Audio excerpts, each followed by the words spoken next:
Halo, Assalamualaikum warahmatullahi wabarakatuh. Selamat datang kembali di channel Zain Permana dalam program Curhat. Terima kasih buat teman-teman yang udah direct message ke Instagramnya Zain Permana, yang udah cerita tentang dirinya, kisahnya, dan mungkin dari situ kita bisa belajar bareng-bareng tentang apa yang terjadi dalam kehidupan teman-teman yang udah curhat ya. Seperti biasa, kali ini kita juga akan mulai membahas sebuah pembahasan yang tak kalah menarik dari episode-episode sebelumnya.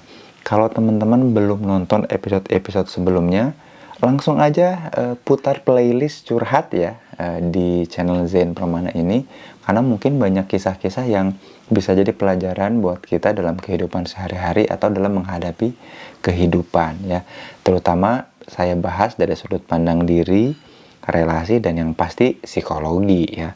Yuk kita mulai bahas sahabat kita yang udah curhat nih ke direct message-nya di Zain Permana. Assalamualaikum. Insya Allah akan sekeluarga sehat walafiat. Amin ya. Kang mau curhat katanya. Jadi gini, masih tentang pria yang mengajak aku nikah. Aku mau cerita dari awal sampai kami ketemu. Aku kenal dia sewaktu SMP. Dia itu teman beda kelas sama aku. Pas SMP aku benci banget sama dia. Karena dia orangnya sok famous. Di sekolah ditambah aku tuh tomboy. Jadi nggak suka cowok sok ganteng. Setelah tamat SMP, aku nggak pernah ketemu dia sampai akhirnya dewasa. Nah, awal aku ketemu setelah dewasa ini, pas aku beli roti di toko langganan aku. Nah, dia kerja di situ. Itu tahun 2019. Dia say hello, terus ya basa-basi lah. Nanya aku udah nikah atau belum, kerja di mana, dan ternyata saat itu dia udah nikah dan punya anak satu. Anaknya cewek katanya gitu. Oke, aku nggak ada ketertarikan apapun sama dia. Beberapa kali ketemu di toko itu, sampai ada gitu setahun nggak lihat dia. Nah, di awal 2021, aku ketemu dia di toko itu. Ya, biasa, basa-basi gitu. Terus dia ngasih aku diskon 20%. Sampai rumah, aku baru ngeh kalau dikasih diskon. Oh, jadi bukan dikasih diskon ya. Dia nggak sadar dikasih diskon. Jadi aku say thank you via messenger sama dia. Di situ mulailah dia cerita tentang permasalahan rumah tangganya yang di ujung perceraian. Aku masih belum ada rasa apa-apa ya. Dari sini mungkin teman-teman udah bisa nebak ya, ada kisahnya menarik apa. Jadi dikasih diskon, ngerasa harus bilang terima kasih dengan nge-message dia. Dan akhirnya dia pun bercerita ya, dan katanya belum ada apa-apa. Sampai akhirnya dia benar-benar pisah dan gak tahu gimana kita jalan. Bentar. Kok gak tahu gimana ya? Dan gak tahu gimana kita jalan, dan di situ dia jujur tentang masa lalunya yang kelam. Menurut aku katanya ya, masa lalunya kelam. Dia bilang dia pernah punya hubungan sesama jenis pas kuliah, sewaktu dia jadi model. Aku awalnya gak kaget, soalnya dari SMP dia kelihatan kayak begitulah ya. Waktu berjalan, dia ngajak nikah, terus aku tiba-tiba periksa HP-nya, dan ada beberapa WA dengan pria-pria itu. Kesel dong, pasti. Secara dah mau nikah, masih juga dia gitu. Dan aku bilang ke dia, kalau memang mau serius, please jangan buat aku sengsara. Kita bina rumah tangga, kita baik-baik, oke ya. Dia bilang bantu aku buat sembuh dan janji buat berubah. Mesti kelihatan ada perubahan walaupun gak signifikan. Udah gak ada lagi WA-WA dari makhluk-makhluk terkutuk itu ya, kata dia nih ya. Apakah lelaki seperti itu bisa sembuh total? Ya. Apa yang mesti aku lakukan sebelum dan sesudah jadi istrinya agar dia nggak balik lagi kayak dulu? Aku saat ini lebih pasrahin semua ke Allah. Makasih dah mau baca curhatku yang panjang banget ya. Teman-teman mungkin udah kebayang ya bagaimana ceritanya, seperti apa ceritanya. Lalu bagaimana kira-kira tanggapan saya, atau apa sih yang bisa kita pelajari atau hal penting yang bisa kita ambil dari kisah dari sahabat kita ini? Yuk, mari kita mulai aja lah. Kita bahas ya. Let's go. Oke, kita mulai ya. Soal pendapat saya tentang laki-laki yang seperti itu, tanda kutip, itu mungkin akan dibahas di video lain karena ada sahabat lain, saya sempat baca di direct message, mungkin setelah episode ini kali ya, ada sahabat lain yang bertanya dan mengungkapkan banyak soal hal itu ya, LGBT lah katakanlah. Nanti akan saya bahas di episode mendatang. Jadi saya nggak akan bahas soal itunya. Yang mau saya bahas adalah terkait ini nih. Ketika menikah, lalu kita mengetahui bahwa calon pasangan kita punya masa lalu yang itu tuh bagian dari kebiasaan-kebiasaan yang kita anggap itu buruk dan kita nggak suka dengan hal itu. Saya ulangi lagi ya.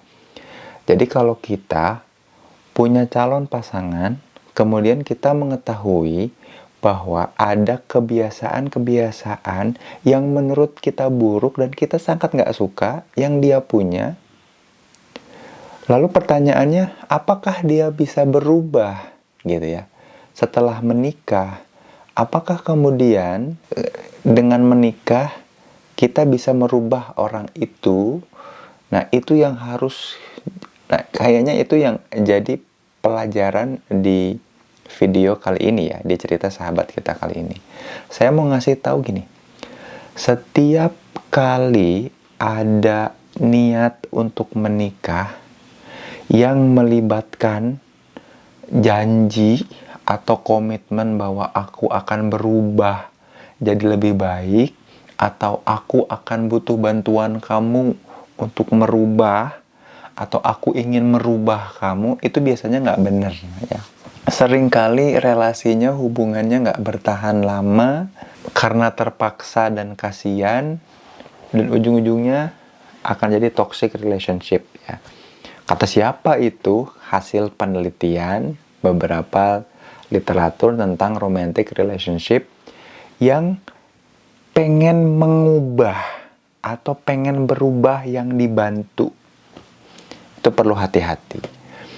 Jadi seringkali memang modusnya itu adalah aku hina di masa lalu, aku punya masa lalu buruk, tapi setelah ketemu kamu aku merasa lebih baik, yuk nikah ya. Itu modusnya, tapi setelah menikah bukan tidak berubah, karena memang niat untuk merubah orang itu bukan dari orang lain, tapi dari diri sendiri. Jadi nggak ada orang yang mau berubah itu karena orang lain. Atau nggak bisa kita merubah orang lain, tuh nggak bisa. Perubahan itu selalu datang dari diri sendiri. Maka pernikahan yang diniatkan untuk merubah itu salah. Ya, salah. Merubah sesuatu salah. Nikah itu niatnya justru untuk membangun bersama-sama dari sesuatu yang baik. Jadi nggak ada yang ngeganjel dulu tuh, ya. Jadi nggak ada yang ngeganjel. Jadi nggak ada yang, jadi katakanlah gini, nikah itu harus sama-sama di titik nol, sama-sama ngebangun ke plus. Jadi nggak ada salah satu yang negatif, terus kita ajak nikah, aku angkat kamu jadi positif. Nah, itu seolah-olah nanti satu peran akan lebih tinggi dibanding peran yang lain. Loh, kamu tanggung jawab loh nyeret aku. Nggak bisa kayak gitu. Dua-duanya harus sejajar, setara, sekufu, dan naik kelasnya bareng. Gak bisa yang satu punya masalah dan yang satu sok-sok seolah-olah oke, aku akan bantu kamu untuk berubah, aku akan bantu kamu jadi normal. Itu gak bisa kayak gitu. Niatan nikah yang seperti itu seringkali berujung kesulitan, kerumitan, dan kesengsaraan dalam rumah tangganya. Jadi, jawaban saya bukan apakah bisa berubah atau enggak ya, karena perubahan itu bergantung orangnya. Bukan bergantung orang lain, bahwa aku tuh karena aku ingin berubah, aku pengen berubah karena kamu. Itu hati-hati dan waspada ya. Jadi niat awal menikah itu jangan sampai ada salah satu yang lebih rendah atau yang satu lebih tinggi sehingga posisinya tidak setara. Itu harus waspada banget. Itu harus waspada banget. Apalagi sahabat kita yang curhat ini mengatakan bahwa dia pun tidak begitu suka dan bahkan bilang makhluk-makhluk terkutuk terhadap orang-orang atau laki-laki yang melakukan hal itu kan. Artinya ada kejijian, ada ketidaksukaan yang tinggi, yang ekstrim terhadap perilaku itu. Tapi karena kasihan, karena mungkin udah terlanjur sayang, terlanjur cinta padahal belum nikah, merasa bertanggung jawab untuk mengubah. Enggak kok, masih boleh nolak, masih bilang enggak mau dan enggak jadi. Boleh, karena belum nikah. Nah itu yang jadi masalah. Kalau ternyata nikahnya karena kasihan, takutnya dia malah kalau nggak nikah sama aku, dia nggak bisa berubah. Dia kembali ke kehidupannya yang kelam. Dan aku bertanggung jawab karena nolak dia untuk nikah sama aku. Dan dia kembali ke dunia gelapnya dia, ke dunia kelamnya dia. Karena aku takut dia seperti itu, aku mau nikah sama dia. Kan itu niatnya udah salah. Niatnya udah salah. Berubah atau tidaknya seseorang bukan karena kita. Berubahnya orang lain bukan karena kita, tapi karena orang itu sendiri yang mau berubah. Hati-hati banget ya sahabat kita yang curhat ini, waspada, atau teman-teman semua waspadai memiliki hubungan yang tidak setara, sepadan, sekufu satu sama lain, yang membuat kita merasa harus menyeret dan bertanggung jawab atas hal-hal yang bukan urusan kita sebetulnya, bukan tanggung jawab kita, dan bukan ada dalam kendali kita. Jadi harusnya gimana dong Kang? Yang harusnya saran saya, kalau si A tidak suka sesuatu yang ada pada B dan itu masih terbukti dan dia tidak menunjukkan banyak hal bahwa dia memang sudah berubah, ya jangan dilanjut. Menurut saya jangan dilanjut, karena nanti ini tuh karena iba dan rasa ingin ngangkat, merasa bisa merubah, padahal enggak gitu ya. Dan ini ada dalam posisi di mana aku butuh kamu sebagai pelarianku dari masa laluku yang kelam. Jadi nikahnya tuh karena pelarian, yang gak akan ada bedanya sama istri pertamanya dia, gak akan bedanya sama perlakuan dia terhadap istrinya dan mungkin anaknya. Dan itu yang harus diwaspadai,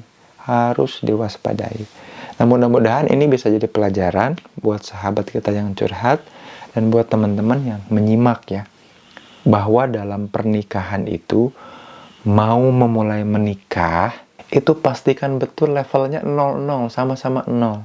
Jadi kita berangkat bareng. Yang masa lalu itu ya kalau mau dikubur, tapi jangan jadi bahasan. Jangan ada justru kesepakatan bahwa aku begini mau berubah loh, tolong ya. Aduh, itu justru yang jadi bahaya. Benar-benar sampai sini paham, tapi kalau belum teman-teman boleh kasih komentar ya. Nggak setuju atau punya saran lain buat sahabat kita ini. Tapi kalau saya sih menyarankan, jika ada ganjalan yang besar dan ekstrim seperti ini, saya menyarankan untuk tidak lanjut. Daripada kemudian ada rasa bersalah, rasa ingin mengubah. Jadi ekstrim nih.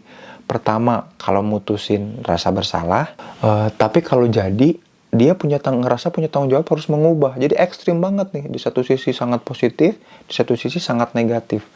Ekstrim ini berarti nggak bagus. Orang ini tuh jadi stimulus nggak bagus. Orang ini tuh jadi rangsangan nggak bagus bagi psikologi si sahabat kita yang curhat. Menurut saya sih sudahi aja. Menurut saya. Tapi kan teman-teman bisa berbeda pendapat, punya pandangan lain. Boleh drop di kolom komentar. Karena sejauh saya mengkonseling pernikahan, merujuk literatur-literatur soal hubungan relasi dalam pernikahan, setiap hubungan yang diawali keinginan untuk mengubah orang lain itu selalu gagal. Dan pernikahan atau hubungannya tidak berlangsung lama, atau kalaupun berlangsung lama, jadi toxic relation yang tidak membahagiakan, malah menyengsarakan. Tapi sekali lagi, itu pendapat saya, dan mudah-mudahan sahabat kita ini sehat ya, dan punya relasi yang baik dengan orang-orang di sekitarnya.